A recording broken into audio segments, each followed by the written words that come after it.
สวัสดีครับวันนี้มาพบกับผมเจตัวเน้นมวยไทยนะครับวันนี้เราพบกันศึกมวยไทยจำอาทิตย์ที่ 23 สิงหาคมวันนี้ผมจัดมาให้4คู่แบบเน้นๆเช่นเคยนะครับสำหรับท่านไหนครับที่ยังหาที่ดูมวยทั้งช่วงที่1และ2หรือว่าจะเข้ากลุ่มมวยหูสนใจไปที่หน้าโปรไฟล์หรือบ้านเขียวพิมพ์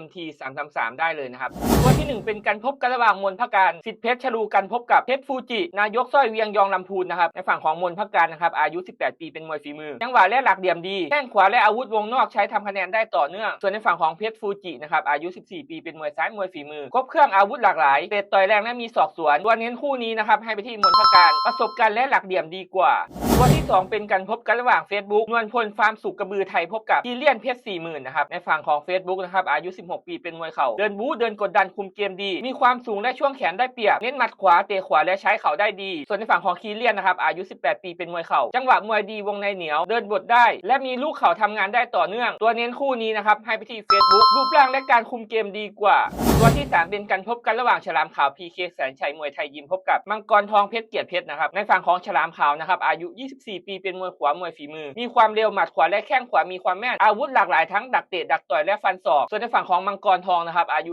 28ปีเป็นมวยขวาครบเครื่องเดินบทได้ดีออกอาวุธได้หนักมีทั้งหมัดแข้งเข่าและศอกใช้ทำคะแนนได้ต่อเนื่องตัวเน้นคู่นี้นะครับให้ไปที่มังกรทองฝีมือและอาวุธครบเครื่องกว่าและตัวที่4เป็นการพบกันระหว่างเพชร1เพชรมวยไทยยิมพบกับก้องธรณีสันติอุบลนะครับในฝั่งของเพชร1นะครับอายุ20ปีเป็นมวยบู๊เตะต่อยแรงออกอาวุธเป็นชุดได้ดีวงในแข็งแรงและขยันออกอาวุธส่วนในฝั่งของก้องธรณีนะครับอายุ19ปีเป็นมวยซ้ายมวยฝีมือ IQ มวยดีจุดเด่นคือจังหวะดักเตะดักต่อยและมีศอกเป็นอาวุธอันตรายตัวเน้นคู่นี้นะครับให้ไปที่เพชร1จังหวะมวยและเชิงมวยเหนือกว่าสรุป4คู่ตัวเน้นวันนี้นะครับตัวที่1มนพการตัวที่2 Facebook ตัวที่3มังกรทองและตัวที่4เพชร1นะครับ